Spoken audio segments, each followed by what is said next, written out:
Hello, good morning, good afternoon, good evening. Tonight we are going to be talking about DJI has done a thing. Yes, they very, very quietly, I may add, have fixed the issue with the DJI Goggles 2 and Integra that was affecting the ham file.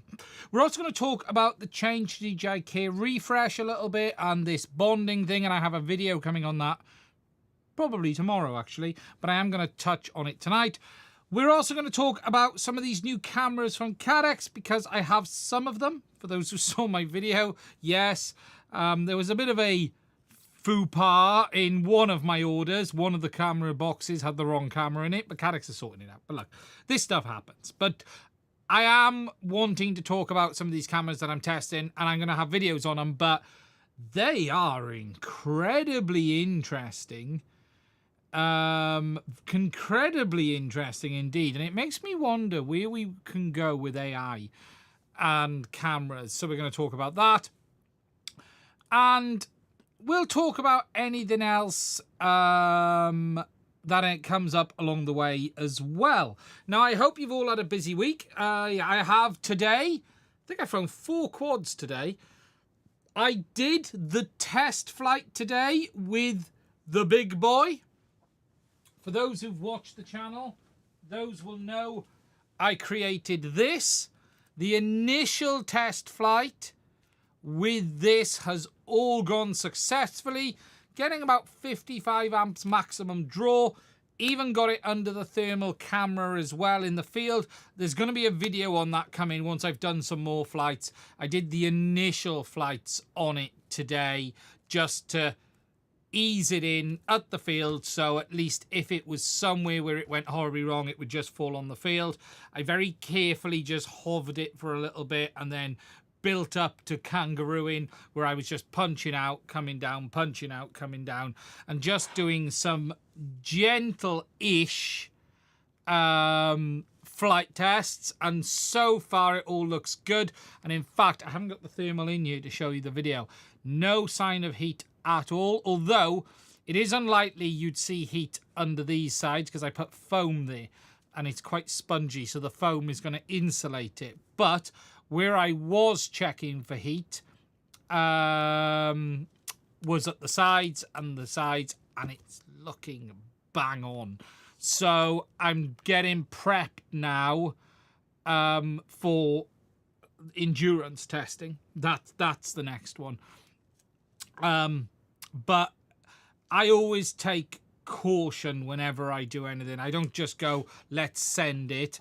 I took it to the easy to go field, and literally the very first flight was, to say it was gentle would be an understatement. Let me just find it.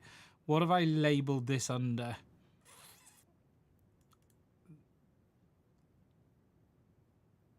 It's not that one. Ah, there it is. So if I'm right, is this the... Did I take off on this one? No, I didn't. I was prepping. So if I go to the desktop view... Oh. Where's broadcast? Hello, broadcast. This is... Oh, no, it isn't. This is the very first takeoff and flight, and the idea of this was just to, did it work? Did it fall out the sky? Did anything horrible happen? Especially considering I built the battery. So yeah, literally just yeah, it's not been great here today. It's not been great here at all today. But just first flight, I did 3 flights. First flight was, let's just move it around the field and see how it goes. I'll show you what I got to, because I didn't push it all the way down. I'll show you where I got to in the end in a minute. This was just, does it behave? Does it do what I expect it to do? And then I brought it back in and put it under the thermal. I literally went round in circles with it and brought it back in under the thermal. And then the final flight, which is probably this one here, which I was pushing it around a little bit more at the field. I did some... does this one have the... Oh, you can't see it. Why is that moved to the wrong window? This isn't the kangaroo test in one. This was the kangaroo tester. Why is it every time opening to the wrong window? So what I was doing on this... Oh, no. That was the test arm in, so it'll be this one. So if this is the one I'm thinking of, I was doing kangaroo in, so I was doing punch outs up to sort of 50 amp, down, and then punching out to 50 amp, 55 amp, down, and then going round and round and round, 50 amp down. I did that 4 or 5 times. I think I did about 10 times, actually, just to see. I got 58 amp on that push, just to put the battery under some load. All I was doing is up, down, up, down, up, down, up, down, round in circles, and then bring it in for temperature testing, just to see how it behaved. Was there any heat on the battery? Oh, 60 amps. I just saw 60 amp there. Just to see that there was no problems.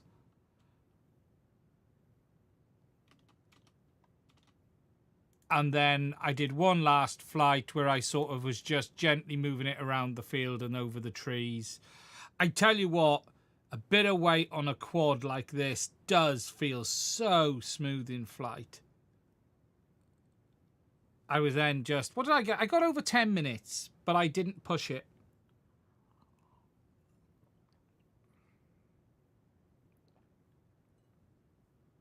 I had to be careful of dog workers. Yeah, look. Yeah, heavy 10 is so smooth. You really feel it. I was definitely, no, I tend to stick to a track that way. I do come the other way, but I generally stick to that way. You'll see, I'll come around in a minute. There you go. I'm seeing about 13 to 14 amp in general flying. Can get it down to 10, 11. I definitely have a preference of turning right. 65 most case. But again, just to see how low I can get it down to. 10, 12 amp in normal flight use. I always avoid there's a radio tower there, which always gives me a little bit of trouble every now and again. So what we got there, 3.72 at 9:58, 10 minutes. I haven't pushed it though. Again, this was just to...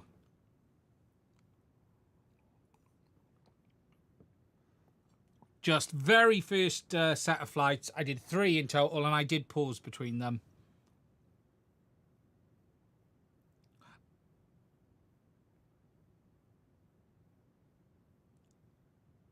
Always, the emblem I got was always turn right, yeah. And then out was enough. So, yeah, look, 10.31, 3.69. So now, and I think I did 10 or 20 full punch outs in that.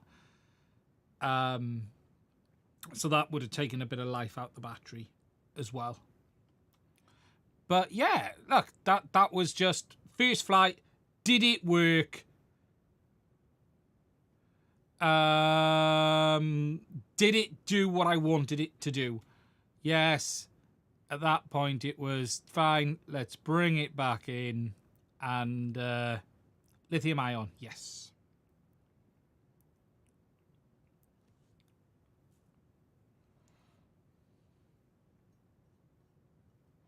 Tell you what I noticed. The weight catches you. I did it twice at low level. The weight catches you out, which I wasn't used to. Notice the bump down there. And when I came in once to land, I touched down before I expected. I come in here and I thought, take the throttle down, take the speed down. So what I was doing is coming in and then dropping the front end up just to sort of bring the speed down. But the bit I underestimated, and you'll see it there, and I had to pump the throttle a bit, and it was like, ooh, there. Ooh, you look at the throttle number. The weight gets you. And it was like, oh, no. Don't touch, don't touch. And I bounced it, and I was like, ooh. So that mass, you gotta be careful of that mass, because you don't realize it's there until you get a bit low level, and then it was like, okay, that's fine. Yeah, well, I didn't save it the first time. So the first time I didn't save it. The second time I felt it was coming. The first time, genuinely, I had a horrible landing. Where is it? I actually caught the prop on the mud. So I thought, there we go, all fine. And I did exactly the same. You'll see it now. And I come in and I think, there we go. And oh, she bit me. So, and I disarmed. I did.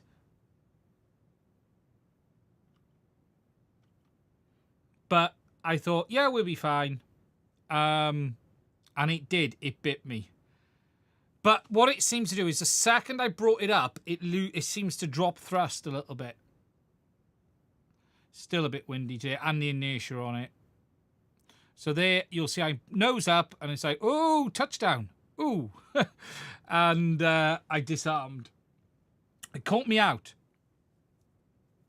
That is the iFlight 7 LR7 Cine LR7. But yeah, definitely you just need to be a little bit careful coming in. And it caught me the second time, but the second time I was prepared for it. So I sort of pushed it back. But yeah, it is nice to have a lot of weight in a big quad. But successful flight. Now it'll be this week, some proper flights. Always test it. I am particularly cautious when I'm testing. That was 04 Pro. Yeah, that was goggle footage, but 04 Pro. Yes, so full steam ahead. Happy, happy man. Do you know what? There wasn't even any heat on the wires.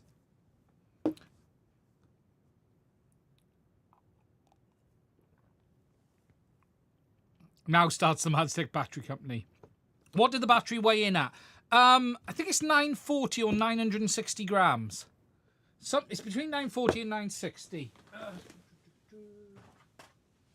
me tell you. I got it here.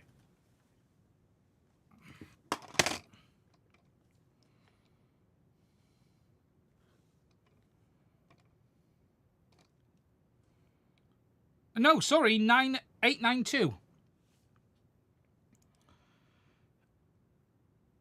How do you charge it? They're charged parallel. So, look, it's set up that the pairs are linked. So they should self-balance.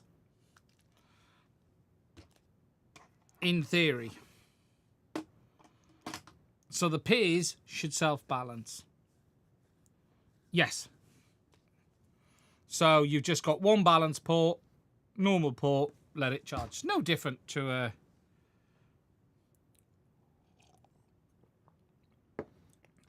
So if you think it's a two parallels, so the two parallels are linked.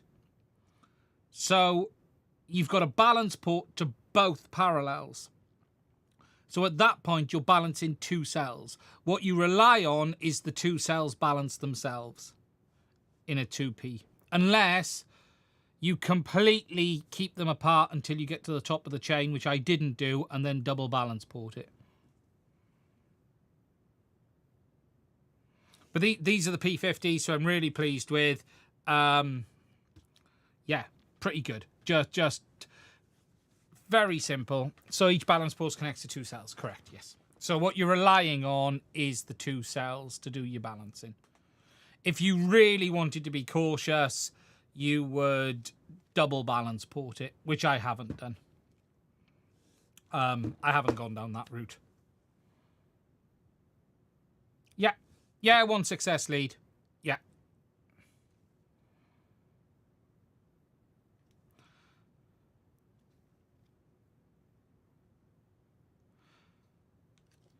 Yeah, I am. I'm gonna, look, I've got enough cells to make a few batteries. So I want to do a different configuration 6S. And then I want to probably do a 4S. But yeah, look, day 1 was first flight. Did the battery set itself on fire? Did all hell break loose? Did I lose the quad? All was no. All was fine. So that like always first flight, tested at the field. I tell you what is annoying, and look, this will make you laugh. I'll show you this, right? I mean, is this the first flight or not? No. So at the end of the first flight, which I came in anyway, right? Now I've said to you guys before, I've been struggling with dog walkers, and I still am. But just watch this, right? So I'm flying a very loud, I will add, 7-inch, which is very noticeable, very loud, very visible on the field. And you will see at one point that the dog walker here decides to make a beeline straight for me on the field, straight out in the middle, right? No care. I spotted them there as I came around, and I was like, okay, what's going on? I actually spotted them, I think, a bit before, because they were there. There they are. But look, beeline, straight across the field. Bearing in mind, I'd been flying all across the field, and they just make a beeline straight for the flying blender. Honestly. It was just, for me, it was... Look, there, at that point, look at the trajectory. There. So I was like...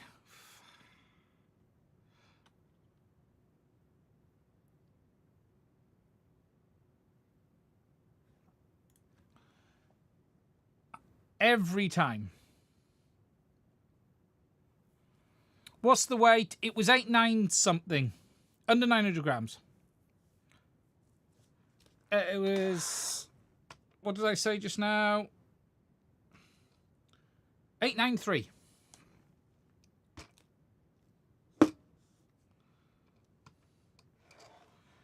It's just like...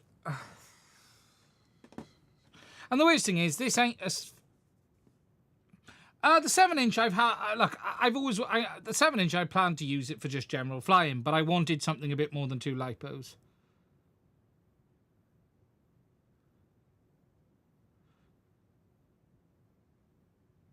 Change the power lead to 10 AW XT90. It don't need XT90 at 50 amp.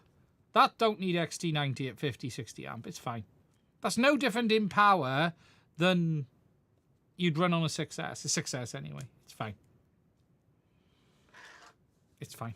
There's not even any heat there. Not even any heat. I got the thermal camera footage because I did thermal camera footage of it. Yeah, but you're not pulling 45 continuous. You're not getting new. Look at the current draw. I'm between 15 and 20 max continuous. You're only pulling 15 or 20. It's fine. And it's air cooled.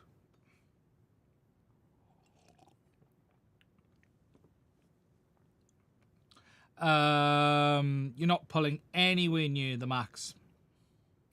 So that cool. So battery works. Happy bunny. Was particularly pleased with that. Really was. Right. The first bit of news we need to talk about is DJI. Because they did something rather unusual this week, and I did laugh, and I did speak about this on my Discord actually. So DJI 04 release notes. And I got suspicious when I saw this.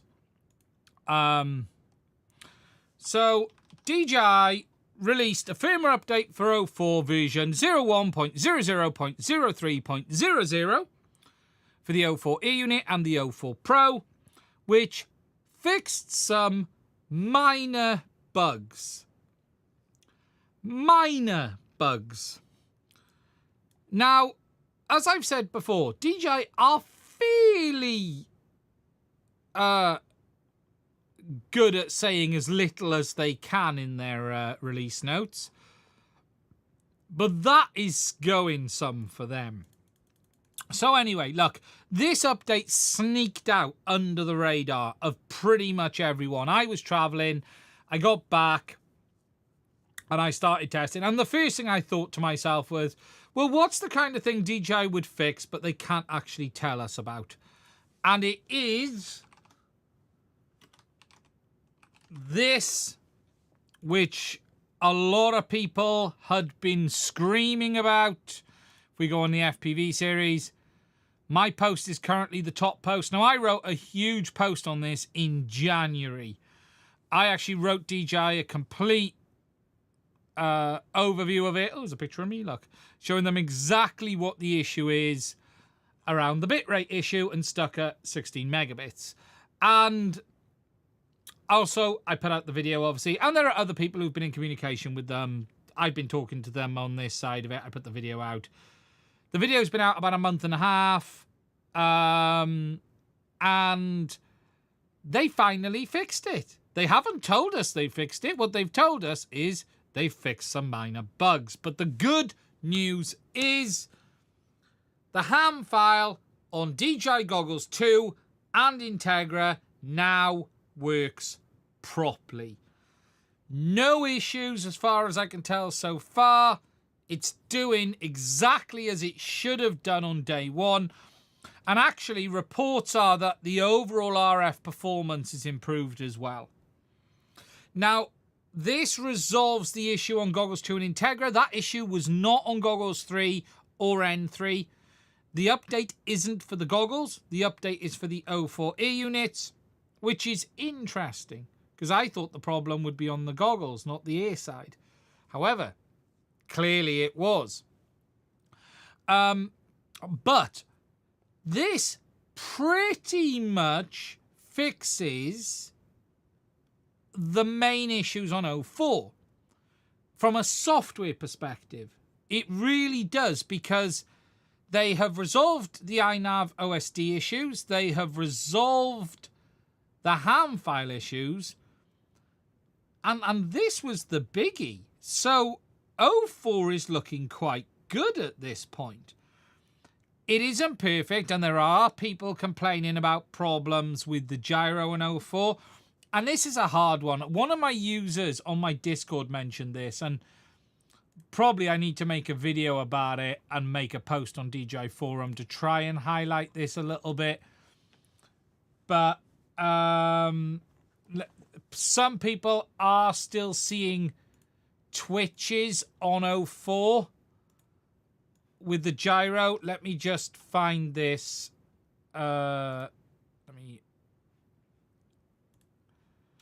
So if you watch this footage, but this isn't that noise is making through. If you watch, there's a very specific jitter there. If you watch that jitter, there's a very specific jitter there. But it's hard to know what that is without the logs. Is it the quad? What we have found is 04 prefers slightly harder than soft mounting. There is only so much DJI can do with the gyro, but from a software perspective, I have to say, I think DJI have now got 04 nailed, because I could be wrong. I can't think of anything else that's broke on it. This goggles thing was the biggest issue, and yeah, that's it. There are absolutely some things people would like. There's that. There's a lot of people. There is a new link for my Discord which should be on this stream. Tell me if the one on this stream doesn't work.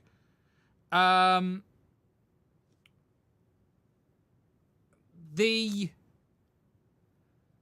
auto-selecting of the OSD mode is something people have asked for. Auto-selecting between iNav and Betaflight. I don't think they're going to end up doing that, if I'm honest. But that it's hard to call that a major gripe. It's an annoyance, for sure, but it's hard to call it a major gripe. So if you're jumping between Betaflight and iNav, you need to go in and change the OSD type from Betaflight to iNav, which is annoying. But it's that's fairly minor in the grand scheme of things. What would be great if DJI allowed you to set up a quick settings menu that you could map on the joystick. That would be amazing, DJI. If we could just have a customizable button menu that we can just put it on, or even add that to the menu at the top. That would be cool. The biggest complaint is 4:3, 100 frames a second, limited to 1080p. Yeah, it's worse than 03, but remember, it's a much bigger sensor. You got to take into account you've got the same hardware on a bigger sensor. There is a fundamental difference between 04 and 03 in that the sensor side is dramatically different. So the problem you're going to always have is how it's going to deal with all of that extra data.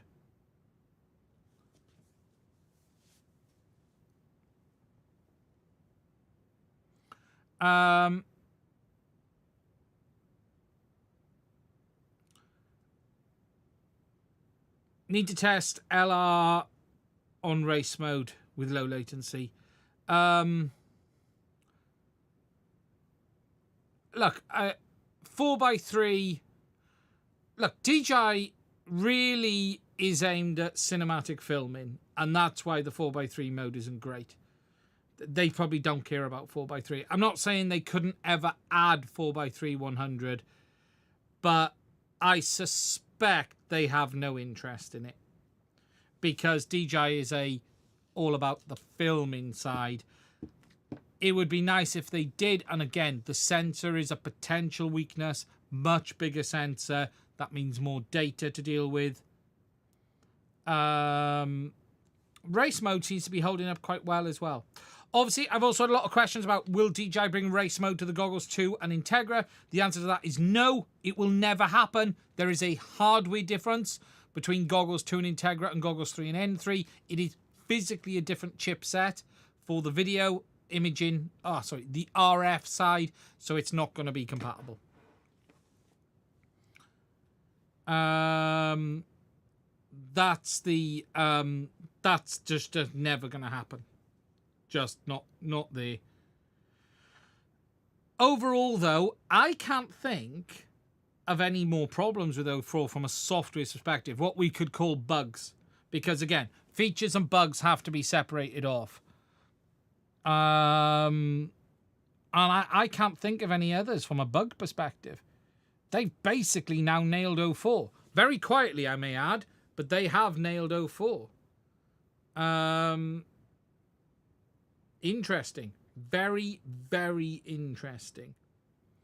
Indeed. So, it's good news. DJI fixed it. We should thank DJI for small mercies. Obviously, we shouldn't have to thank DJI for doing what should have worked in the first place, although we do have to be a little bit thankful that it is a mod that still works. It would have been far easier for DJI to just take away the ham file and say, screw you all, because we can't be bothered to fix this. So we should actually congratulate DJI for not screwing us over by taking away the ham file and it not working, by actually fixing it. So, appreciated. Thank you, DJI. Now, if you can just release a light camera module, please. I can probably forgive you for the disaster that is the light. Now, look, the light isn't actually a complete disaster. If DJI released a camera module for this, I could move this into being able to be recommended. I can't recommend this whilst you can't buy a replacement camera. I just find that hard to recommend.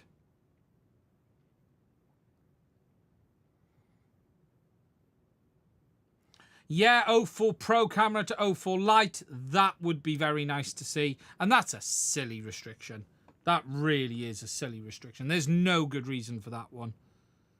No good reason for that restriction at all. So, good news. Look, it's all good in the DJI world. It's happy, happy days.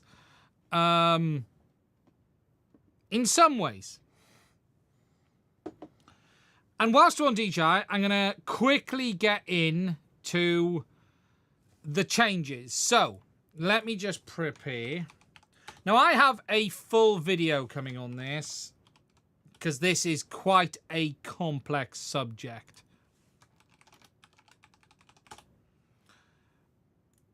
Let me just get the post up. Because this is a very complex subject. However, DJI is making a change to how they will handle bonding of their drones to their accounts. If you don't know what I mean by this, DJI have something called Care Refresh. Care Refresh is like a insurance policy, a repair plan, where you pay a small fee up front to have protection if you were to accidentally damage your DJI drone. So for instance, if you were to buy your lovely new Neo, fly it into a tree and break it, you can send it off to DJI, and for a much lower price than replacing the whole drone, they will fix it. It's not insurance, it's a repair plan. Now, alongside this repair plan, they also introduced something called flyaway protection. And what this does is cover you in the event of the drone taking off by itself into the sunset. Now, this didn't cover you for your own stupidity. So if you were to, for instance, take off, fly it over a lake, hit a pole or a power line over the top of the lake and lose it, that's your fault. It's not covered. However, if you were to take off and then it suddenly did what my NASA did many years ago, which was try to head off back to China, DJI, after inspecting the logs, would potentially offer you a replacement at a lower cost. Now, as part of this flyaway protection, DJI introduced a bonding process. This bonding process means you actually link the drone with the remote controller and the DJI account. Once you've done that, this drone will only work with this remote, and as a result of that, DJI know both the serial numbers, but also if they issue you a replacement drone, it will only work with that remote as well, because obviously if your drone flies away, you will be left with your original remote controller. Now, this bonding process was put in place to try and prevent fraud, to stop someone pretending this drone flew away, claiming a low-cost replacement from DJI, and then later trying to sell it on the open market whilst retaining the new one. Because this drone, which you've told DJI is lost, will still only work with the original remote controller, and you won't be able to unbond it because it's been classed as lost. Now, this all works quite well, but where the issue is this. People looking to buy used DJI products actually need to make sure that they have been unbound from the original owner's account, because if they haven't, you A, won't be able to buy your own Care Refresh, but B, if you're flying an FPV product, you actually won't be able to use it with your own goggles because it limits you to 3 flights to unbound goggles. Now, in the past, DJI have, where someone has bought a used drone and had it still linked to someone's account, tried to help people out and unbind it with evidence provided by the user. So for instance, if you went on Amazon and bought a refurbished DJI drone, but found it was still linked to the previous owner, if you would present your receipt, DJI would go, okay, we'll unbind it from the previous owner and bind it to your account. DJI have now stated they will no longer do this. The only way to get away from the drone being bound is that the original owner unbounds it. Now, I actually fully agree with this policy. I think it's a good idea because it stops issues with theft and it stops issues with fraud. I have no issues with what DJI is doing here because the reality is this. Before anyone buys a used drone, you need to make sure that it is not bound to that user's account. Now, someone here has said, does it affect O4 and the O4 Lite? No. This only affects consumer drones, ready-to-fly models. It affects the Avata, the Neo, the Avata 2, and then all of their camera drones. Doesn't affect O4. FPV products, standalone, are not affected. What about future transfers? Future transfers is very simple. Whoever account has this linked to must be the person that undoes it. DJI will not do it on behalf of the purchaser anymore. So if these two on mine are linked, if I was to sell this, I must unlink this before I sell it. I am the only person who can unlink this. If I was to sell this still linked, it doesn't matter how much evidence the purchaser shows DJI, they are not getting involved. They are simply going to say, no, you need to go back to the original purchaser. Now, where this will start to become a problem is places like CX in the UK, Amazon Marketplace, Facebook. When you're buying drones used, you really need to make sure that it is unbound. And you can check it. If you've bought it, you can see if it's bound to someone else's account. Someone has asked here, what if the owner dies and is given it in their will? Tough shit. Is it possible to unlink them online without physical access to the hardware? No. It is really simple. DJI will not unbind it. The only way to unbind it is have the DJI account logged in.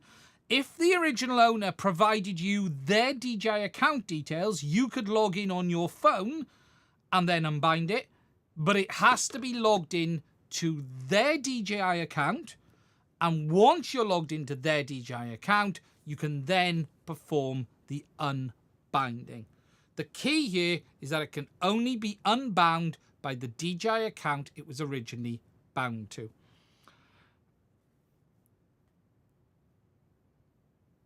And the seller will ask for money to unbind it. There are scammers out there. It's really simple. Unless you can see a drone in person, what if you bought the drone used and the used controller as a pair? So, binding doesn't require you to be logged into the DJI account to use it. So these two are bound to my DJI account. These could be flown as much as I wanted to. Your only issue would be, A, if you wanted to buy K Refresh for this, you couldn't because it's already linked to my account. Or B, if you wanted to change the remote controller. If you kept the two together, you will be able to fly fine.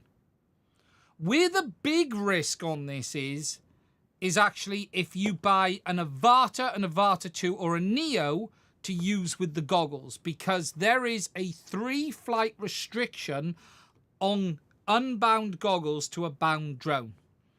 That has been bound. So for instance, this is bound to my goggles 3. If I connect it to my N3, it warns me that I can only fly it for the next 3 times. I actually have a screenshot of that I can bring up to show you guys.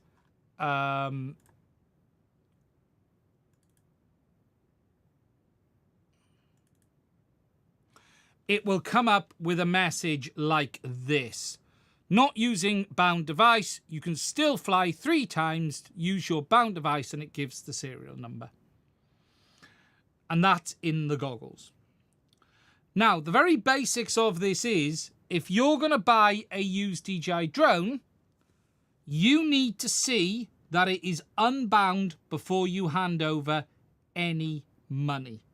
You do not give anything over unless you've got complete confirmation that it is not bound. Now, you can log into your DJI account on the device to see what if the original owner loses his account? Screwed. Simple as that. No in between. Simple, screwed. Simple as that. It would be basically impossible to lose the account. He could lose his password, but he can reset the password via his email address.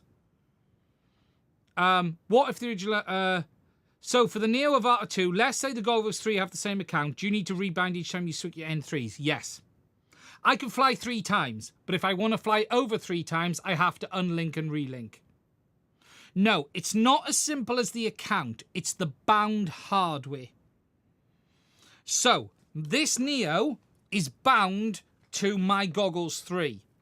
If I want to use them with the N3, I can use them 3 times, but if I wanted to use it more than 3 times, I have to go in, unbind it, and rebind it to the Goggles N3. And then if I want to go back to the Goggles 3, I have to go in, unbind it, and rebind it. Now, this binding is only done if you want to qualify for the flyaway protection. When you buy this, none of this is bound. It may never be bound. It only happens if the user who bought it has bought Key Refresh and has said, I want to have the flyaway protection, and it asks you to bind it. If the original owner never bought Key Refresh, this won't affect them. They may have bound it, but they wouldn't have. They wouldn't needed to have, I should say. But yes, I have to keep binding back and forth between my goggles.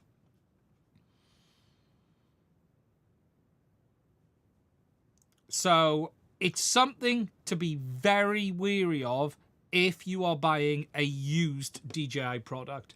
And I mean very wary of. For instance, here, I'll show my serial numbers on these because they're pretty public anyway.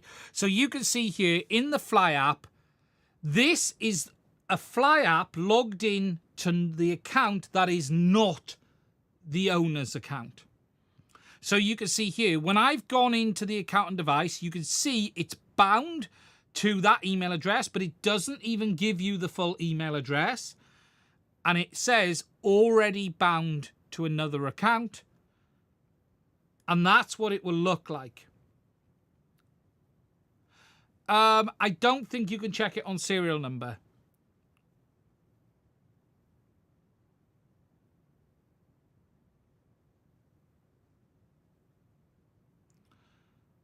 Doesn't affect O3 and O4 air units. Has nothing. This is for consumer ready to fly drones only.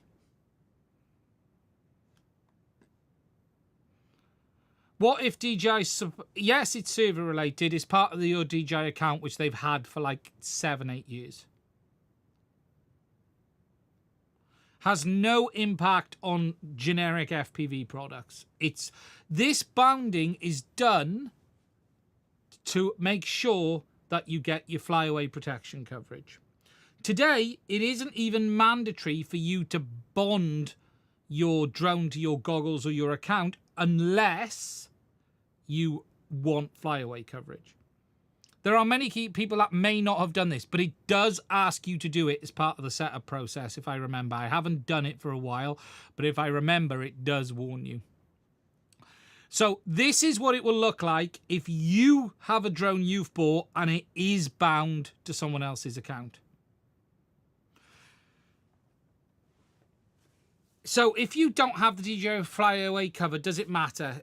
Yes and no.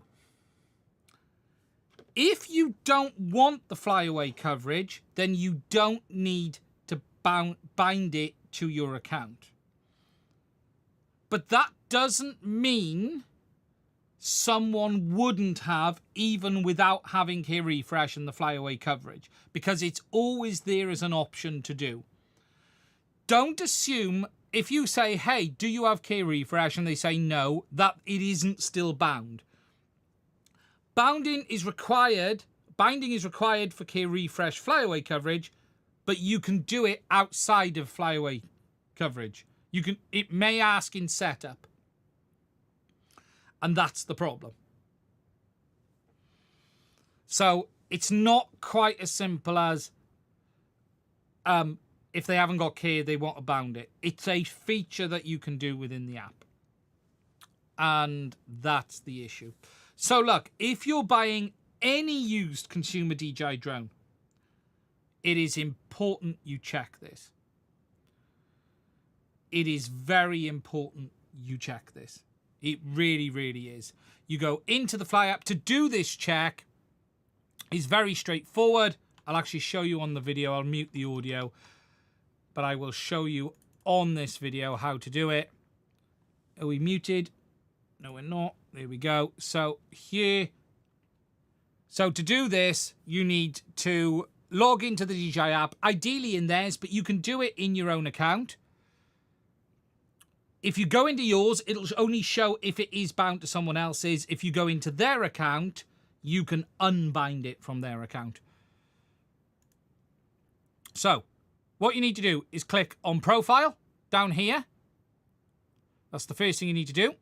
Just wait for me to actually do it, because I'm talking. Profile, click on Device Management, and under Device Management, you can see here, it shows it's already bound to another account. If you go into the original owner's account, so if I just go now and find the original owner's one, that's not the original owner's one. There you go. On the original owner's account, in the same place, it will show you the full details, so your email address. And here it says, remove device from account. So what you would need to do is just click that, agree to the terms, and then it would unbind. But again, this can only be done from the original owner's account. Look, I personally don't have an issue with this because it's done for a reason. Key refresh flyaway protection is free. DJI never charged for that feature. The only thing, yes, it applies to the Air 2S. I think this goes back quite some time. This goes back quite some time.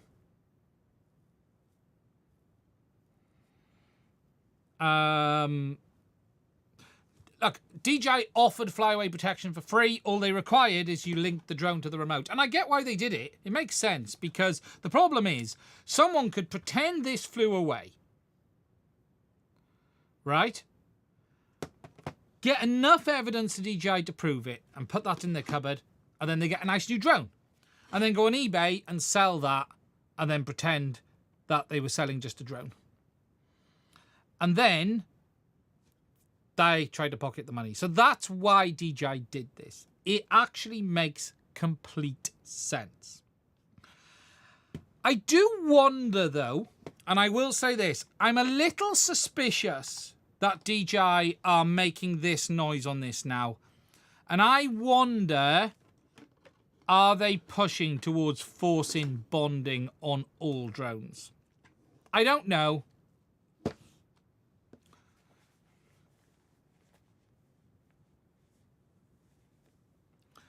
I don't know. There's something that smells in it. Someone just said, I wish they gave up the option to give away the fire protection. The problem is that doesn't help with theft. See, this is somewhat of a theft protection as well. Because if your drone was stolen without your remote, they couldn't use the drone.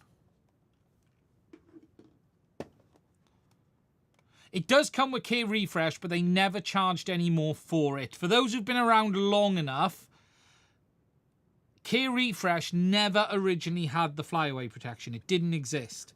I made a video. Here's the funny thing. I'll tell you when they added it, because if I go to YouTube, right,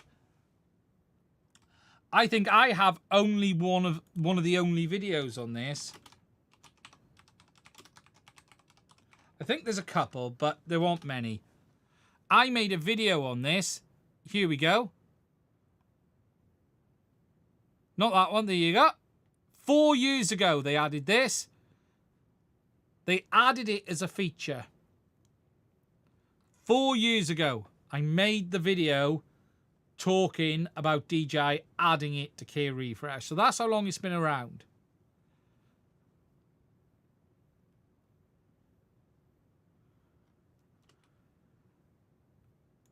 And you will... Cool, I was getting the light wrong back then when I... Jesus. Look how dark that is. not be able to Look how slim I was as well. Wow. do that after you had a flyaway. Yeah. Yeah, DJI have had it. So, look, be careful. Buying a DJI drone. What it won't do, on a consumer drone, it won't stop you flying them. It won't stop you flying them. But it will if you have goggles.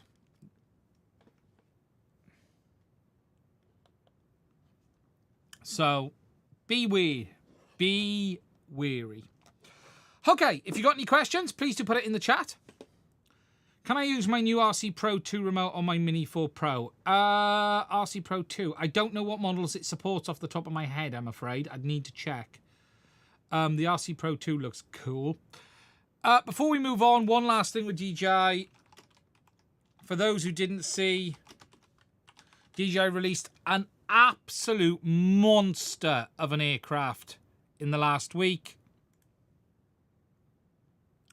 For those who didn't see, DJI released the M400.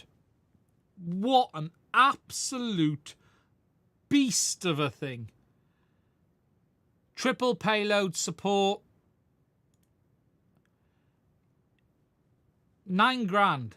It's a lot of drone for 9 grand.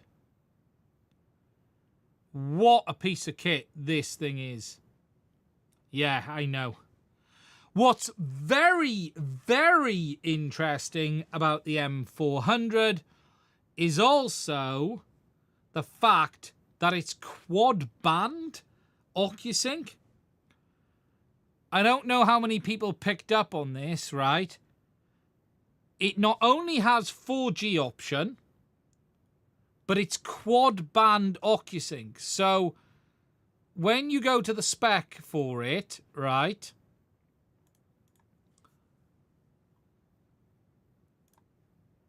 if you go down to the radio section, and this caught my eye, let's get past the sensors, video transmission. It supports OcuSync on 900 megs, 1.4 gigs, 2.4 gigs, 5.1 to 5.2, and 5.7 to 5.8. Now, some of these are region dependent. So, for instance, in FCC, you can have 900, 2.4, 5.2, and 5.8. But man, 900 megs OcuSync. And it even supports up to 20 megahertz bandwidth at 900 megs. I've already done some deep diving on the RF.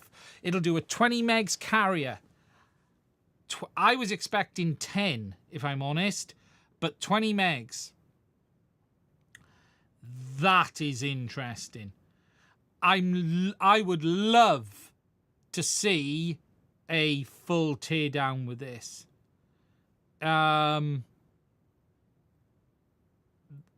Very, very interesting. I suspect they have 3 or 4 different radios in it, is what I suspect. I don't think there's going to be any new chipset in here. My suspicion is they have a different RF front-end chipset for the 900 and 1.4, but they will still be using the S2. What a beast. Hello, Sean. Yeah, I have seen. What a beast this thing is. Just incredible. Yes, it can detect power lines. Yeah,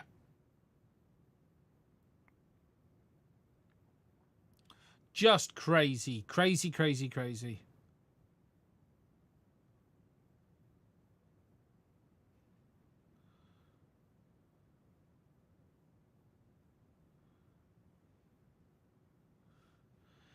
Ian, I think I couldn't remove mine without having the hardware, but are you saying you can on yours?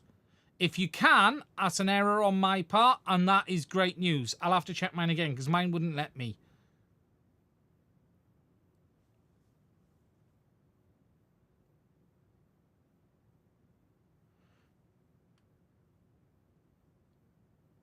With 900, you would limited by battery instead of video link. Yeah, this is an incredible piece of technology. Just unbelievable. Just crazy. Crazy, crazy, crazy. I would love to get my hands on one of these. If they'd released this 2 months ago, it would have looked like an April Fool's. Yeah, look there. And people say, look at this. 04 Enterprise, enhanced video transmission, sub 2 gigahertz band, up to 40 kilometers. It even supports DJI relay as well, which is just, you got the OcuSync relay. So look, you can actually swap remotes.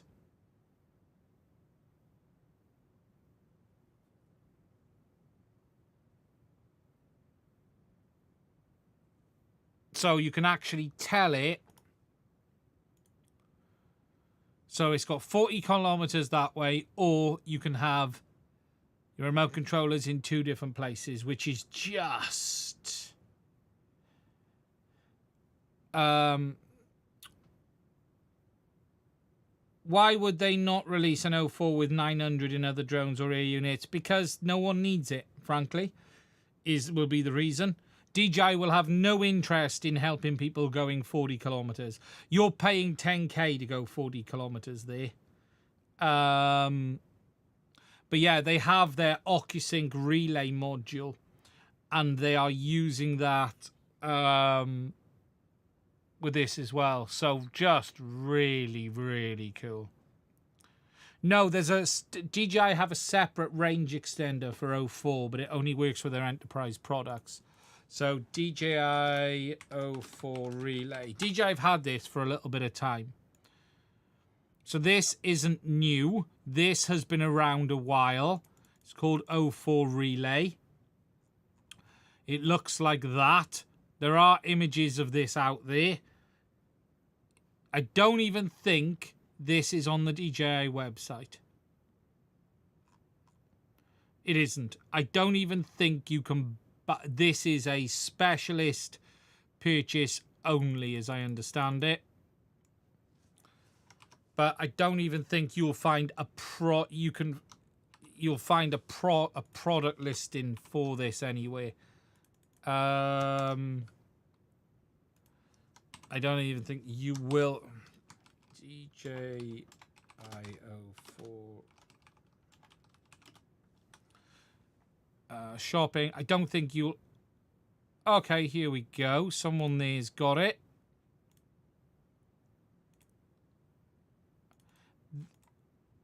This is similar, but this isn't the same product. It's not this one, because it looks the same as this, though. Basically, but it's not that one. But yeah, so DJI 04 relay is a thing that exists. But again, it's only for specific enterprise products, DJI Grass and others. This does not work with DJI FPV. You will not be able to buy this for DJI FPV. This is only for their high-end end products.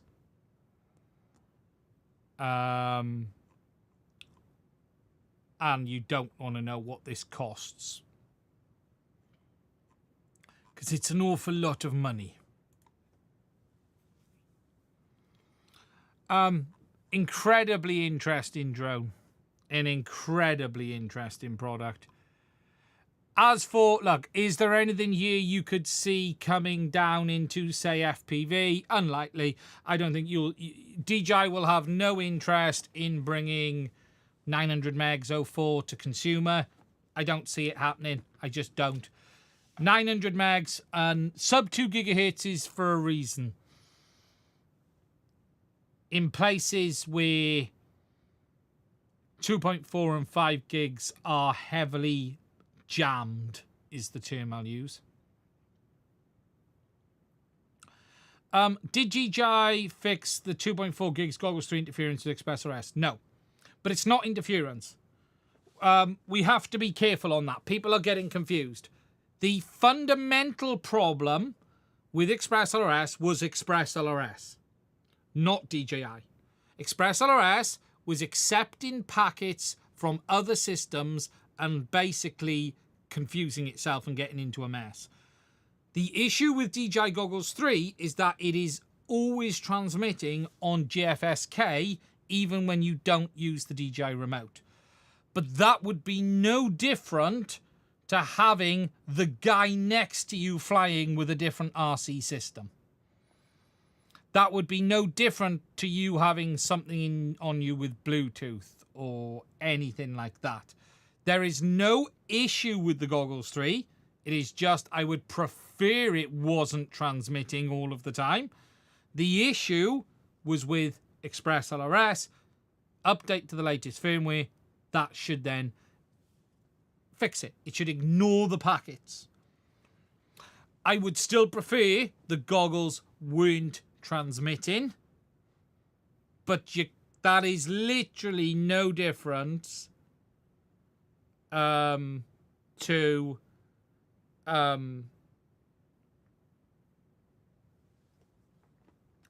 flying with a mate. Is the GX12 still not on the ExpressRS configurator? Surely it is by now. If not, I would flash public. Just flash the... It's got to be on. It's got to be on. Okay, I need to have a look at that. But, yes. So, M400. Thank you, Sean, for the £5. I appreciate that.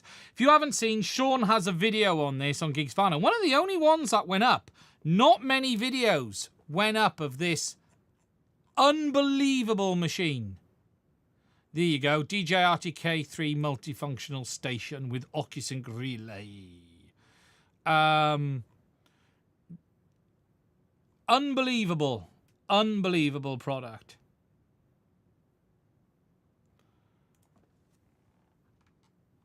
If you haven't seen and you want to see it in person, Sean had a video.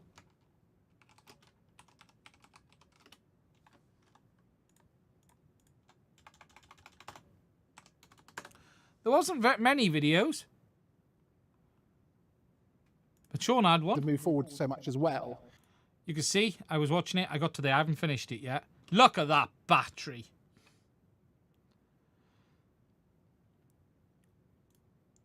Unbelievable machine.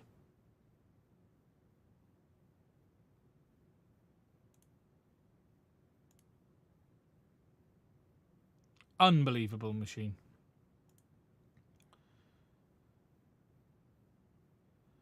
So if you're interested, check out Sean's video on it. So, yeah, don't expect, though, to see 900 megs OcuSync. I just don't think... the GX12 is under category Radio Master, not Radio Master 2.4 or Radio Master 900. There we go. Let me open up the ExpressLRS configurator. I haven't updated this for a while, so let's do this now. So we have 3.55. We're going to go down to Radio Master.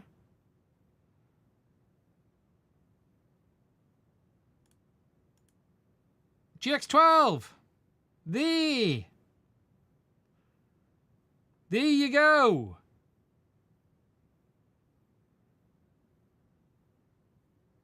It's listed. You just need to go under Radio Master. They probably need to tidy up the menu in a little bit on this. I don't know how the better way to confirm that, mind is. It's a bit of a mess. But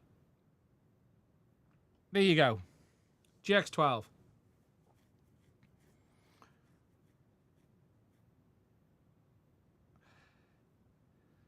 Nomad is in the same place. Yes, it would be. So, DJI, that's it. They fixed the firmware. 04 is almost recommendable from a light perspective. 04 Pro, looking good. Right, next, if you've got any questions, put them in before we move on to talk about Caddx. Now, before I get into it, you might have seen my video that I received the wrong product.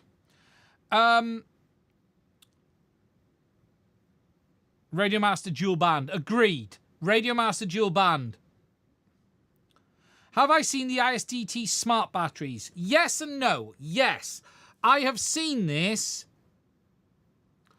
I don't like what I've seen. So, it's an interesting subject. ISDT smart... What's it called?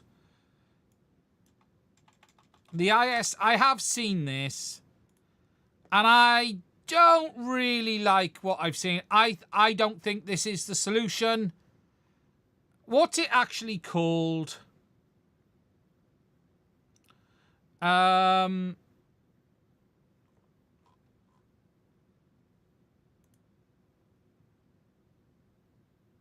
BAT-A, that's it.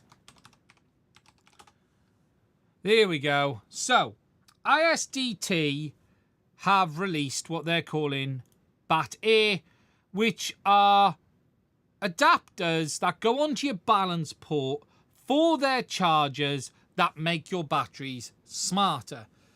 Now, the idea of this is to be able to automatically log stuff, automatically recognize a battery parameter, monitor its charging status in real time, safely and convenient. Now, my issues with this is threefold. Number one, your bloody charger should be monitoring your battery in charge to make sure that it's safe and convenient. And if you're telling me my charger from ISDT is not monitoring my battery charge status in real time on the same bloody connector that it's going into, ISDT, you need to sort your crap out. With regards to automatically recognizing your battery, I would love a feature that does this. This could be really fixed very simply with something called an NFC tag that we stick on each battery that then your charger recognizes.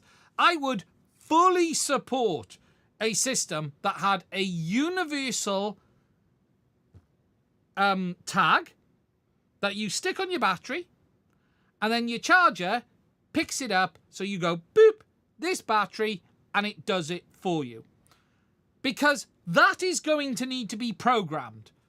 It doesn't know what battery you've plugged into the adapter. The adapter knows what you've told it is plugged into it, but which means you've got to program the adapter in the first place. And if I'm going to program the adapter, I may as well program my charger to pick up the NFC tag and pick up NFC tag and pick it up that way. What I don't need is an adapter on the battery, which I will lose, inevitably lose, because are you telling me that's going to stay on there in flight? Because if it is, it's going to fall off. It's just going to happen. It's adding unnecessary weight, and it's clunky. Honestly, this is not the solution. It is not the solution. The solution is NFC tags. That's the solution. But before you do that, and that's why, let's be realistic here. The standard for this, the groundwork for this has been done by Bamboo Lab. Bamboo Labs show you how you can do this. Bamboo have NFC tags in their own filaments that are recognized by their printers. It works beautifully. Absolutely beautifully. You're not restricted to it, but if you want to use theirs, you put it on, it works nice. Why does it need a box with more electronics on that costs you money? The reason they want this is because they want to make more money. And that's why they want this. So that's my rant on BAT-A. I think it is a solution looking for a problem, is what I think. And I think there are far better ways to do this. And the better way, in my opinion, will be an NFC tag. You then can register that NFC tag to the charger. And then you would say, it's this battery, this rating, this. And that database should be then held in your charger. I will also add that database should be backupable by smartphone, USB port, as a CSV. That would be nice. In fact, allow us to upload and download as a CSV. That would be perfect. I think it's way overcomplicating what we need. Bamboo had the advantage of spools are highly standardized. Yeah, so are batteries though. Those adapters can automatically storage charge the battery after a set timeout. Yeah, but that isn't enough for me to think it's a great idea.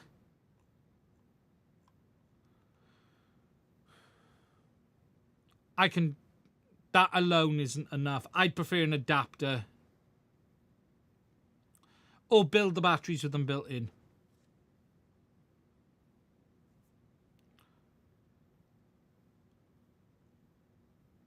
Just feels...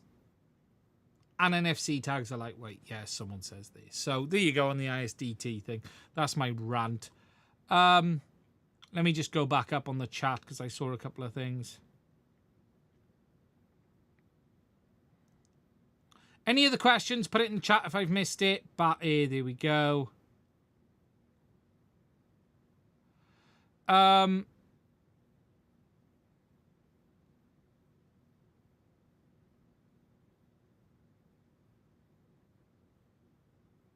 What about the rumours of HD0 goggles version 2? I cannot discuss things that may or may not be around in the future, and until I can discuss things that may or may not be around in the future, I have nothing more to add.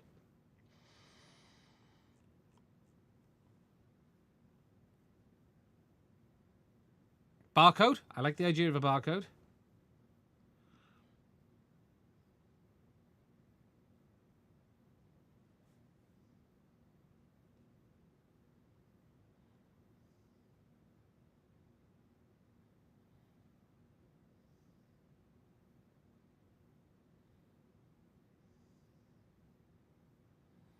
Just catching down on the chat, sorry.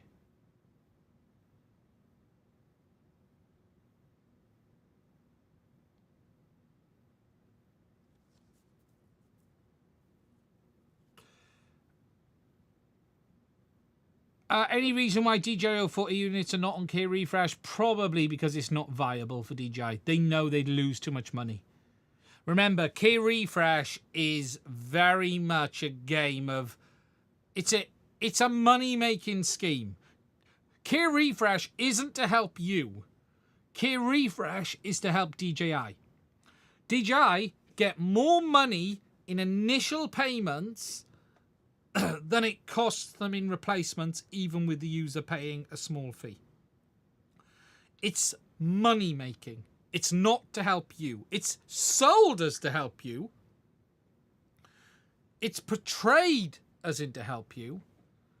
But the goal of anything like that is to make more money from the product purchase than you do the payout.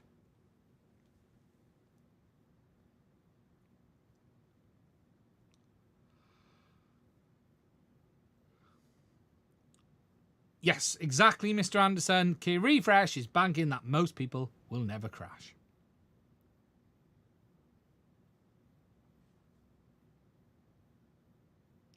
It does eventually. Yeah, and I'm not saying people don't benefit from Key Refresh, because the people do. But it is overall a money-making scheme. Not a bad one. Not a negative one. I bought it on this. So I wouldn't have bought it on this if I didn't think I wanted it. It was 20 quid. It was a no-brainer. But don't fall into the trap that it's DJI being kind.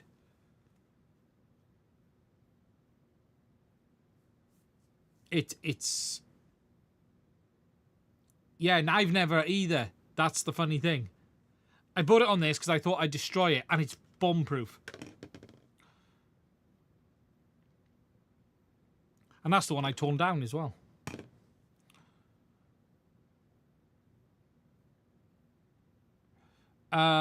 So, okay.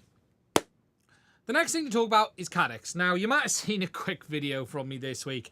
Yes, I ordered 3 cameras from Caddx, and I received 3 cameras, but 2 of them were the same. For those who haven't seen the video, I put a short video up of an unboxing. I was recording live. It was being recorded as I unwrapped it, opened it up and went, wait a minute, this isn't what should be in it. And unfortunately, yes, I ordered the Gazer and received a Farsight. Now, to be fair, that is a win from a financial perspective because the Gazer was 65 quid, the Farsight is 120 quid, or whatever we're talking. From my perspective, it was bloody annoying because I needed the Gazer. And it was a frustration because I'd bought the Farsight, so now I got 2 Farsights and a Gazer. Now, to be fair, Caddx have reached out quite tentatively, but they've reached out and said, hey, look, we've seen it. Sorry. Can we fix this, please? Can we send you another one? They've said they don't want this back. I've offered to send it back. I'm more than happy to send it back. I don't really think I should pay to send it back. That should be on them. But it's still in there. It's sealed. It's ready to go back. And they're going to send me a Gazer, which is thing. I've also asked them, can I pay at the same time to have the Infra 2? Because sod's law is the week I order that and it comes, Caddx, in their wisdom, to spite me. No, I'm joking. It's not to spite me, but in the week I did it, they announced the Caddx Infra 2. So just as literally the week I get in the Infra, they announced the Infra 2. My fault. I took too long to get this in. People have had talking about this for months and I didn't. But look, what I do want to talk about is they've got the Infra 2. But what I do want to talk about is some of the interesting stuff that Caddx is doing, because I have to admit, they are doing some very, very interesting things in the analog space. Now, I can't understand why these products are not available on Avatar. Caddx are doing some quite cool stuff, and it genuinely is.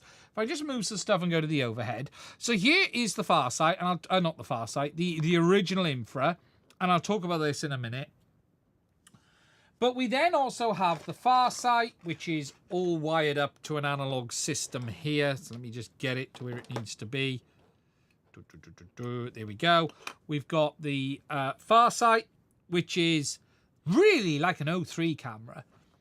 Now, I have to say, the hardware on this stuff is top-notch. The PCB, the quality. Caddx are really up in their game. From a hardware perspective. I've got full teardown images coming on these, understanding of the chipsets they're using. I even know what sensors are in both of these cameras. We've got a real deep dive into what's going on. Really interesting stuff being done here on these. There really, really is. Now, it looks like the Infra 2 is a much smaller camera. Single board module. This is a dual board, and this is a dual board.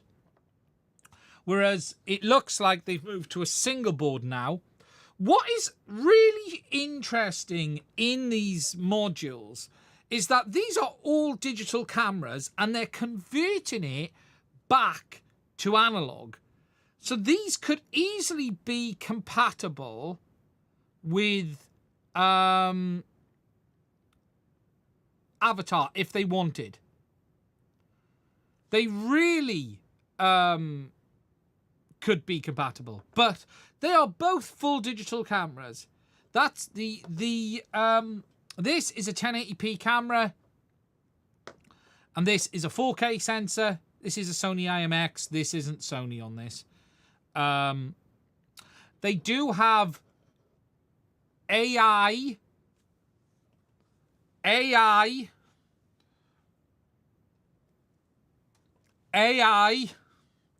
ISPs on board. I'm going to show you a little bit of footage in a minute, and I just want to show you a couple of things. I have to say, I am really impressed with the Farsight, and I'll show you some zoom in a minute.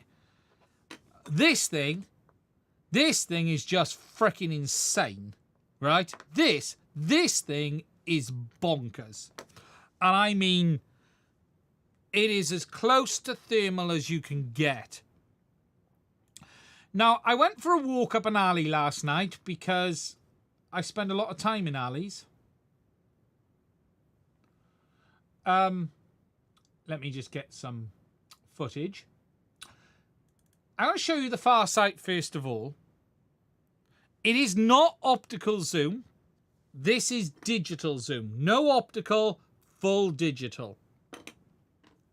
Regardless of what the website says, full digital.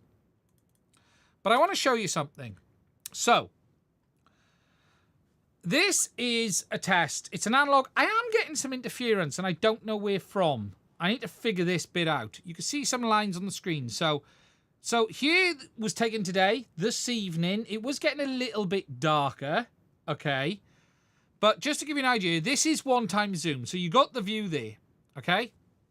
And what I'm going to do now is step through, and I'm going to explain a few things to you. So we're on 1x. We're then going to step through to 2x in a second. Well, 1.5 probably. There you go. So there's 1.5. Then we'll step up to 2. I was leaving a pause on each one. Now there's definitely a step between 1 and 2, almost like it's a crop in. Notice it again, there. But there's definitely a big crop in on 4x. And I think it's crop in on 4x big style. 3x.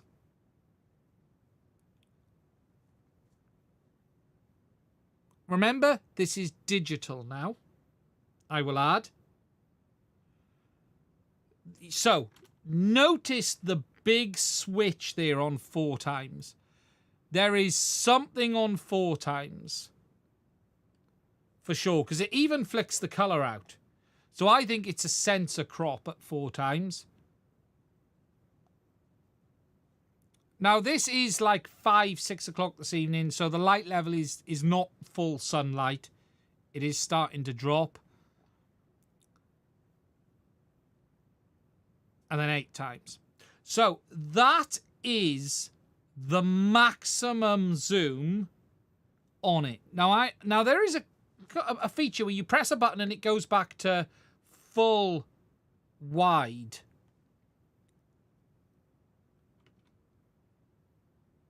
And you'll see it now. We'll do the full zoom out in a second. You'll see me press the button. There. So that's the full zoom out.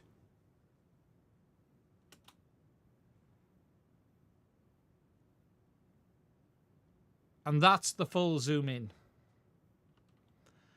This is crazy impressive. And I mean crazy impressive. I can't quite believe how good that is. Again, just to show from the full zoom out, from there,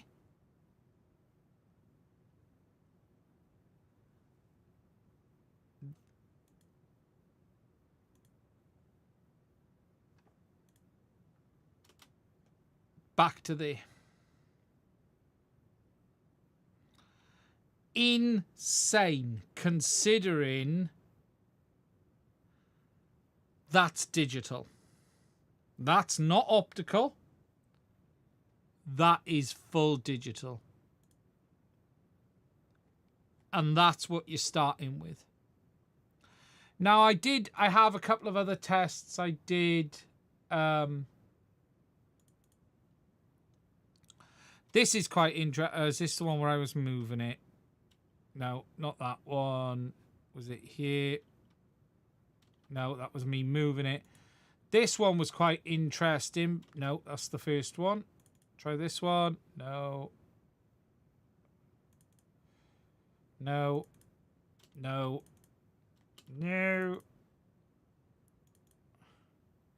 Not that one. Not that one.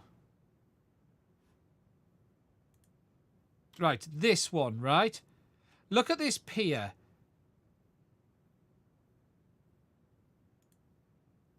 There are people on this pier that I couldn't see earlier when you zoom out. And you'll see them as I get in closer. Now, obviously, you can't see their faces or nothing. But you can see there are people there, which you wouldn't be able to see, and they're walking off. And then I zoom out. That's insane. That is... that just... For digital zoom... I am genuinely blown away. That is genuinely the most impressive thing I have seen for a very, very long time. And there's definitely a lot of uses for this outside of what everyone thinks. You need Caddx goggles. No, this is analog. This is analog. This works on any goggles. This was recorded on the HD0 goggles.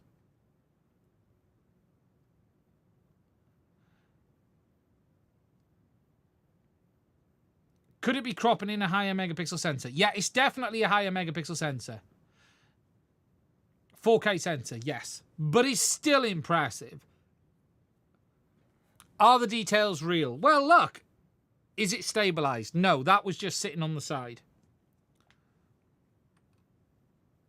It's, you know, just... And look, how much can this be AI? They were there. I could see them with my own eyes. See, look, from my own eyes perspective, I could see them there.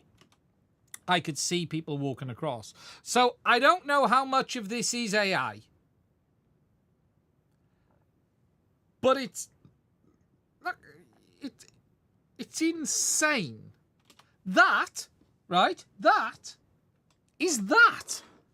That camera. That tiny little camera. That's it. That's doing that. Look how small that hole is to that sensor. It's genuinely, I am astonished. It would look pixelated. Yeah, I think analog helps 100%. This could rock underwater.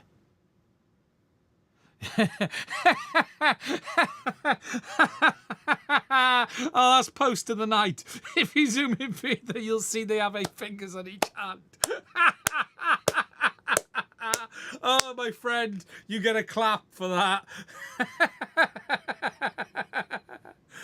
Or you'll see Yeti there. Has anyone else gone down the rabbit hole of Yeti? I have ended up down the Yeti rabbit hole this weekend, and I'm slightly obsessed with the vlogging Yeti. I'm tweaking. I've ended up way down too far down the Yeti. Just yeah.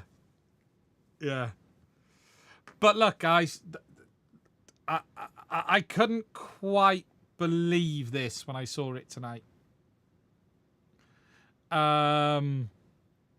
just phenomenal. Just incredible. Really is. Really is. Bigfoot blogs, yeah, not Yeti. I also just did a test with Wiz Wally. Is this Wiz Wally? No, I don't think that's Wiz Wally. I think this one's Wiz Wally. No. Is this one Wiz Wally? No. This one is Wiz Wally. So what you'll see is Wally is hiding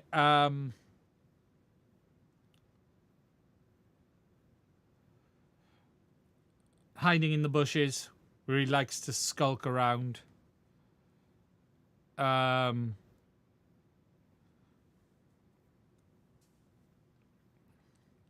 Where's Waldo?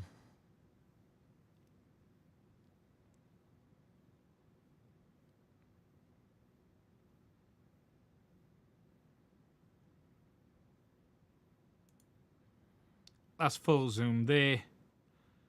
And you can see then out. Incredible. Absolutely incredible. Yeah, to 489 times. So you're getting there nearly on that. But look, is this a nighttime camera too?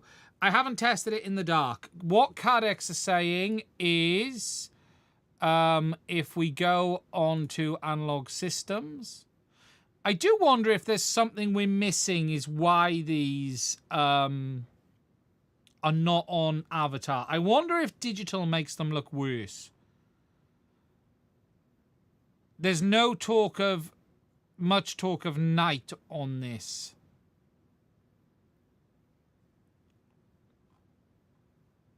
Half-inch sensor, that's 1.2.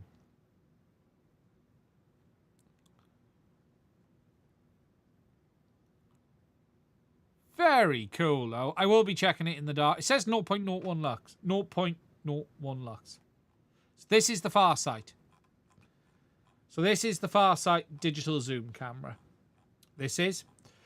Now you've then got the Gazer, which I haven't got, which is a sort of night camera, but not black and white, which I'm hoping to have soon. But this is a sort of semi-night camera, but with colour. And then you've got the AI camera, the infra. Now let me show you some stuff from the infra, because I am also blown away by the infra. I will show you something when I can find.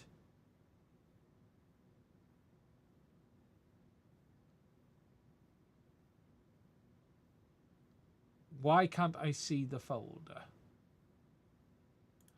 It's called Night Cams. That's why.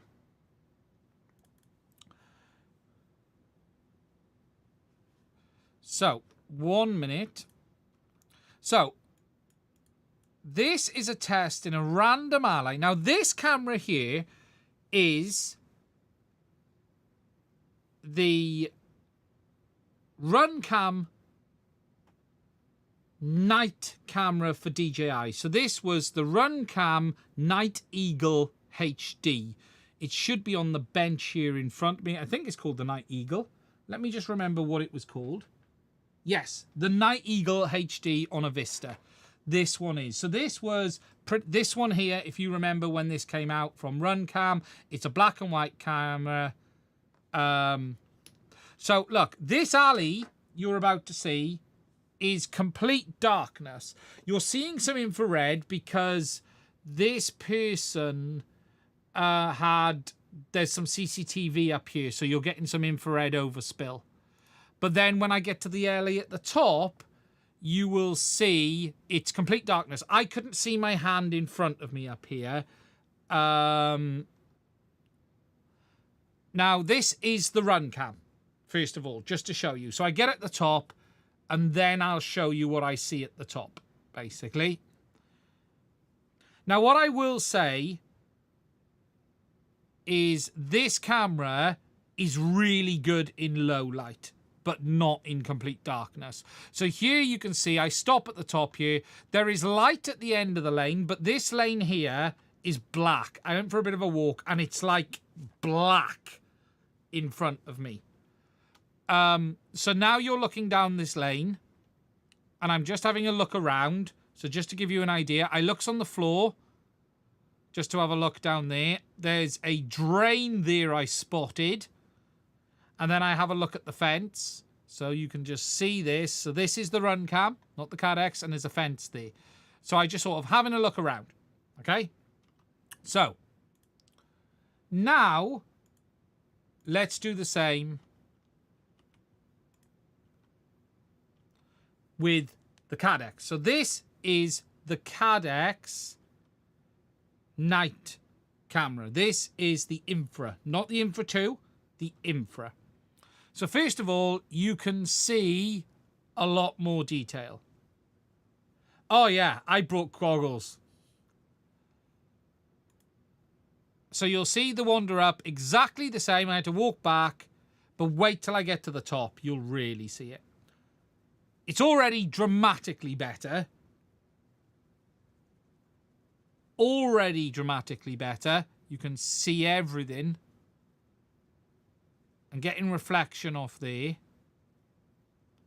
But wait till I get to the total darkness area at the top. Massive improvement. What is also interesting with the AI is when you stay still, it actually improves. So if you looked, I look back down, I look down the lane. I can see everything. Look at the drain. I can even see the concrete floor around the drain. But what I did notice is when you stay still, it almost improves the gate. You can see the slats.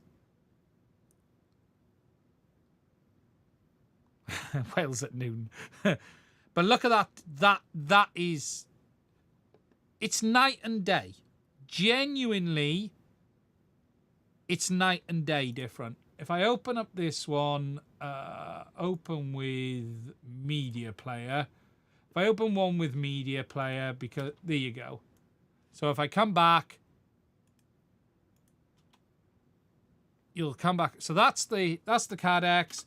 The Caddx, not the Caddx, sorry, the run cam. The run cam looks worse when you pause it. When you run it, it looks a little bit better. So that's the run cam. That's the Caddx. But notice what I saw there, right? When you move it and stop, it settles. So when I pan around, notice, no detail, no detail. Oh, the detail starts coming in. So it's almost like the AI, but the run cam looks dramatically better in an area where there's a bit of light. If there's a bit of light, the run cam looks incredible. And I mean, you really see the resolution. Yes. Yeah, the noise reduction is definitely better. What a piece of kit. What a piece of kit this is. Really, genuinely, what a piece of kit that is. Next to thermal, because I could fly that.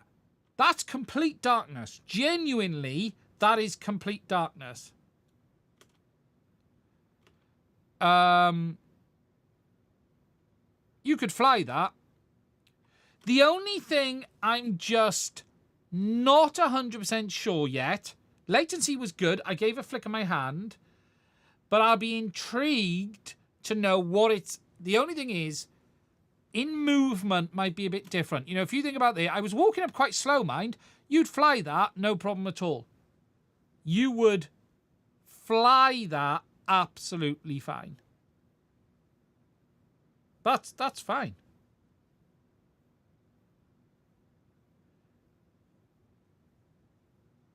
Incredible.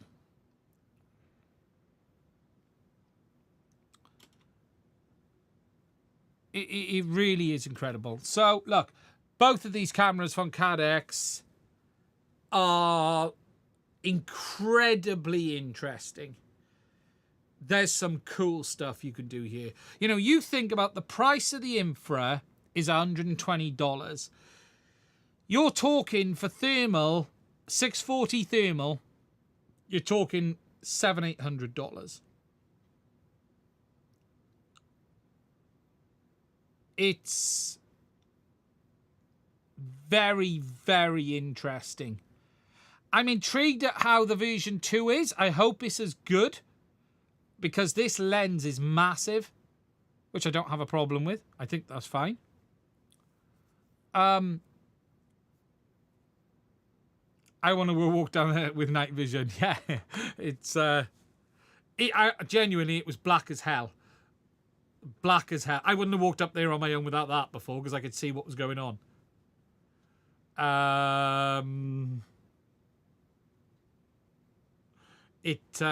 Yeah, really cool.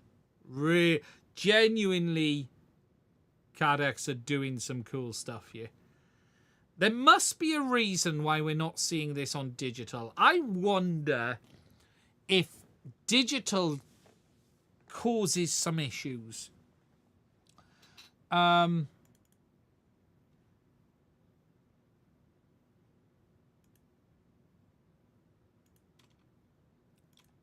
just looking at something. I just want to see if I can...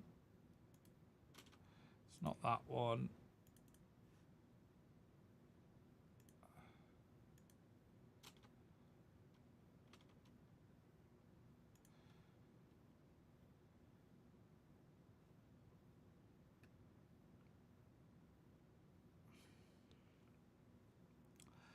Let me just... And then if I open... That's HD0, and I probably want that one in media player. Let me just check this one a minute.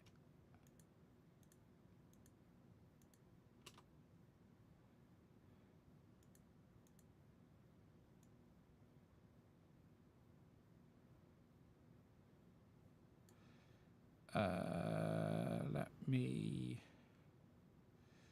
2 seconds. Overlay these side by side.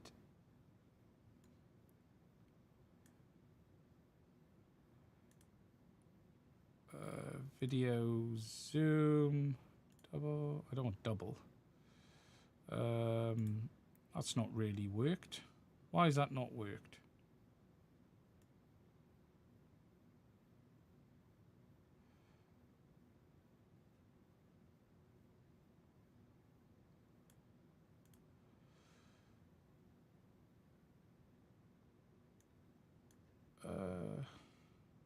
It's not working. 1 second.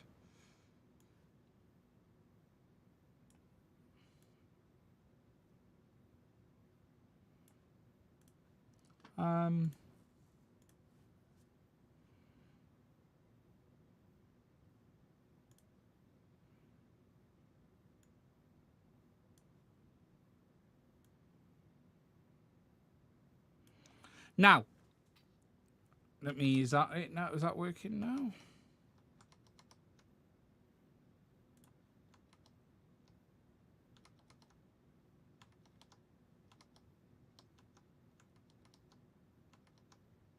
Right, just to show you this a second, I want to blank out this reg number on this a sec, just because it's not mine. So, that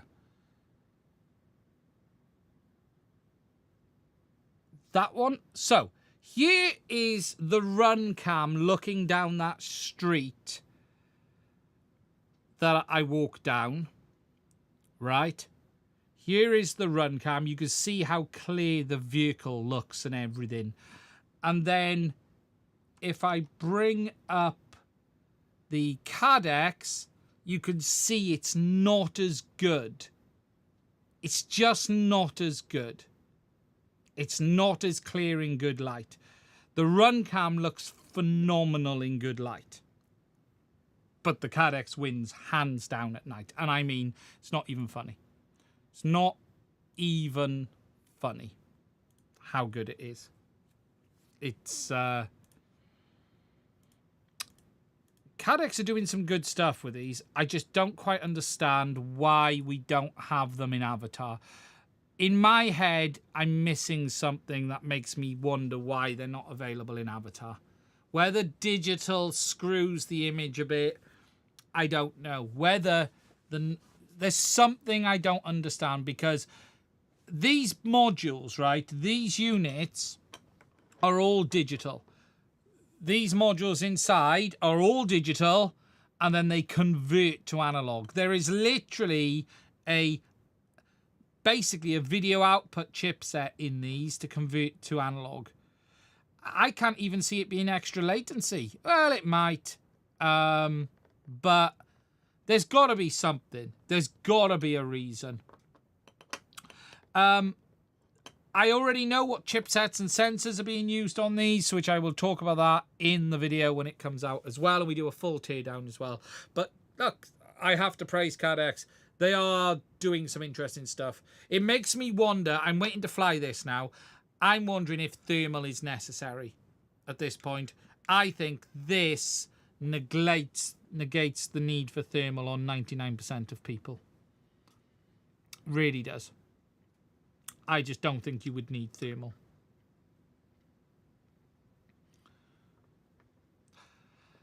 BMF, thank you for the $10 super chat. That's incredible. Thank you. I really appreciate that. Someone asked about the T3 system. Yeah, I need to finish the video. I've got a bit sidetracked. I need to get out and do some other testing. Other shiny things turned up and my brain was going, ooh, look at these. I need to just do some low light tests with it.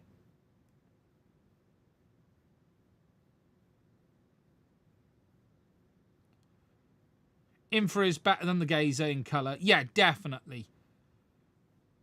Why is there no gyro data ultra-wide support on DJI products? I've been speaking with DJI representatives and they said they might introduce it in a firmware update. So, Voxgull, let me just be clear. Anyone you talk to at DJI will tell you anything you want to hear. Don't think for one moment any conversations you have will turn into anything, because it won't. I spent years dealing with DJI, and they will tell... Have they offered you an SD card yet, by the way? When you say gyro data ultra-wide support, remember, ultra-wide is a crop. I was going to say, have they offered you an SD card yet? Yeah. Remember, ultra-wide is a crop. It's not a mode. So, when you use ultra-wide, DJI are manipulating the image after the fact. It would be very difficult for them to take raw data. You wouldn't be able to use the gyro data on ultra-wide recorded footage because you've already done it. Think of it like RAW versus JPEG.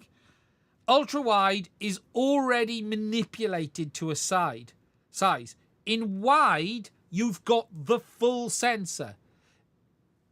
There's 4x3 ultra-wide that uses the actual full sensor. Probably in that mode because they couldn't be bothered. If it's a 4x3. But again, they basically give you the raw mode, which is wide, and then you crop around it. But in theory, it should be no different. If you're cropping, it should be no different. You've got full sensor in wide. You're getting the full sensor in wide. You shouldn't be getting any narrower than the sensor. So all you would do is crop to the sensor then. Because remember, it's a 16:9 sensor.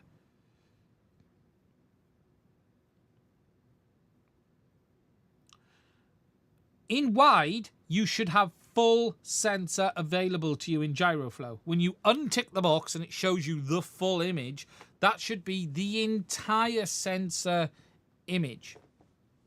Is what it should be.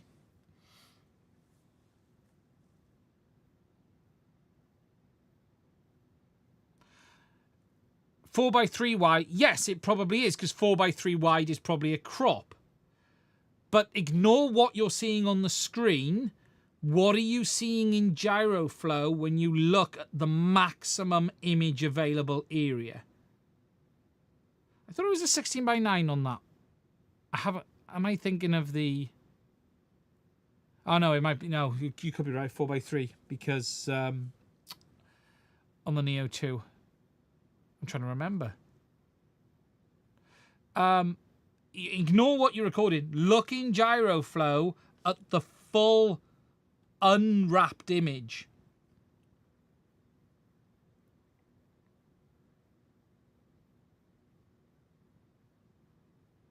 Because obviously your goggles view is a cropped view. But what you're looking at is the raw image file, full unfolded image. That should be the full sensor.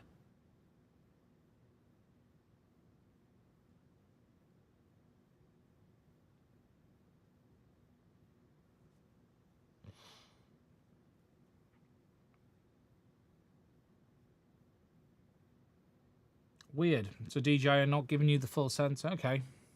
They probably could. DJI have some weird crops at times. They always have had some strange crops. Then you got to take into account the amount of effort that's probably gone into 04 is fairly minimal. 04 is MVP if I've ever seen it from DJI. It's minimal viable product.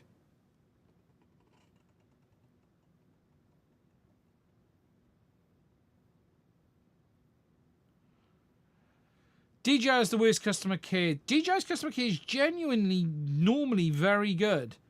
I have a brand new 03 VTX with a cam only used once and it stopped binding. It's unusual for an 03 to die. They don't just die usually. The most common reasons I've seen 03s die is crushing the VTX. They get very hot if they're crushed in a frame. And it doesn't take a lot of pressure to crush an 03 air unit. If there's any point pressure on the top of the 03 air unit, it will crack the ASIC. But it also applies to their Osmo Action 4 and 5. Yeah. Again, with DJI, everything's about priority. If they don't think anyone's using... Is there a hardware reason the Goggles 3 couldn't support the Vista? They do support the Vista. Do they not? Am I going mad? My brain is not working. It's late. Didn't DJI add DJI unit support to the Goggles 3? Or am I dreaming? I thought they did. But I might have dreamt that one. I thought they'd done that. Had they not done that? No, they added 03. Sorry. My brain's getting there. Goggles 2. Sorry, took me a while. No, there's zero hardware reason DJI couldn't. I thought they... I think they only did it last month. No, they added a 03 support to the Goggles 3, didn't they? Yeah, not the air units. Yeah, no. Technically, no hardware difference. If 03 is compatible, the air units are compatible. It's a big software job. Technically, they could even port it from the Goggles 2 in many ways. It's just... Look, the truth is it would probably take an amount of work that no one's going to pay for. Because here's the problem, and people don't always take into account. Development is not free. So for DJI to add support for a product you can no longer buy, really, and they're going to have to spend all this time adding the support, it benefits only people who've already bought, and there's no more money in it for them. Why do it? It's you've got to take into account. DJI is not a very well unified platform, and as a result of it, there's a bunch of work they'd have to do, and it brings in no cost benefit.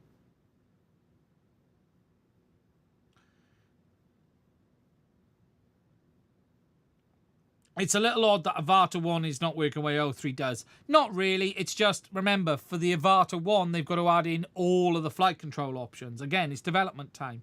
It can be done. It's just development time. Who's going to pay for it? The Avata one hasn't been available to buy for about a year. So again, they're spending money that will not bring in any financial benefit. The bit people often forget is when you're asking DJI to add support for something, you're asking them to do something that will bring them zero benefit and lots of hassle. The hassle is, what else do they break adding support for that? Then they add support for it, means they've then got to support it in every future firmware update. So every time they bring a new firmware update out for the goggles in the future, they have to go, oh, does all of that still work as it did before? So it's a world of pain. Big reason why people aren't upgrading to the goggle from the goggles too. But DJI don't care. They don't care about selling goggles. If you want 04, you'll buy the new goggles. Or you're on yours. They knew this when they did it. So DJI really doesn't care about you buying goggles. FPV, how many people in FPV do we really think buy goggles? In FPV itself. DJI sell more goggles to Mavic users than they do FPV users. They've sold more goggles to Neo users than they've sold entire FPV systems to date. So again, FPV doesn't matter. A couple of thousand, if they're lucky, it won't make a difference. Eventually, your goggles will break and you'll have to upgrade. So the cost of development isn't free.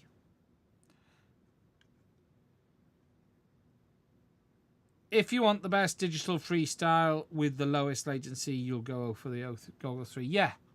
Truth is, yeah, it's down to what you want. Do you want the best or not? And look, it's not even malice. DJI's just go, it's not, there is no one who's going to fund that. You go to a PM and say, I want to add all this support to this because it's good for users. And the PM will say, sorry, I've got 5 other projects I need you to work on. It's really not as easy as people like me at times makes. Like I was given V2 sales numbers at one point, and I can't remember the figure. It was astonishing. Yeah, the N3 not supporting 03. Yeah, a bit weird. I don't know why DJI never bothered. But again, it's the different target market. The N3 is targeting this, not FPV users.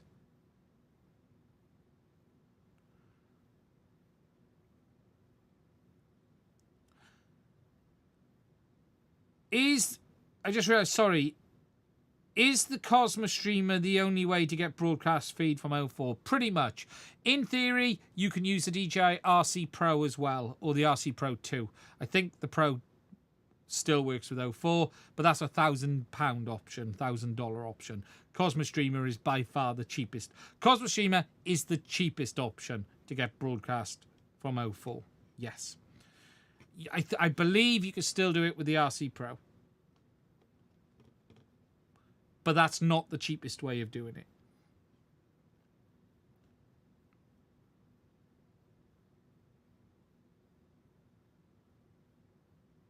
Yeah, Cosmos Stream is cheap for what it is. It's a bargain. It's an absolute bargain for what it is.